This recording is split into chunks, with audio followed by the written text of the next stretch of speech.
দলের একজন কর্মী সে মাদক সেবন করতেছে। আমরা ঢাকা আটকে ইনশাল্লাহ মাদক মুক্ত বানাবো, এবং যদি বেশি খাইতে ইচ্ছা করে তাহলে বুড়িগঙ্গার পানি খান, কিন্তু মাদক সেবন করবেন না ঢাকা আটে। যদি আরো খাইতে ইচ্ছা করে তাহলে ময়লা খান, কিন্তু হলো মাদক সেবন করবেন না।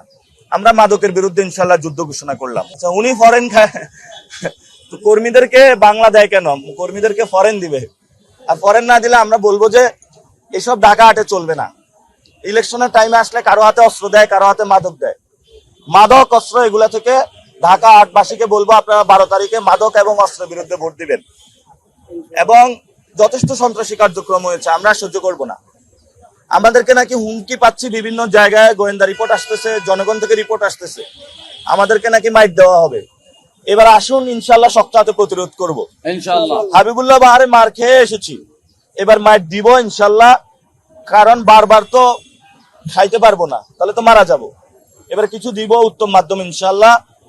আর আরেকটা বিষয়, আজকে নাকি বাইতুল মুকাররমে একজন আসবেন অপবিত্র, তো সেখানে রাস্তাঘাট সবকিছু বন্ধ করে দেওয়া হয়েছে।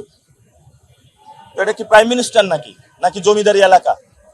আর আপনারা সবাই দোয়া করবেন আমি যাতে সংসদে গিয়ে স্বরাষ্ট্রমন্ত্রী হতে পারি এবং মাদকের পুরো বাংলাদেশ থেকে মাদক উচ্ছেদ করতে পারি ইনশাআল্লাহ। আর এইসব যারা সন্ত্রাসী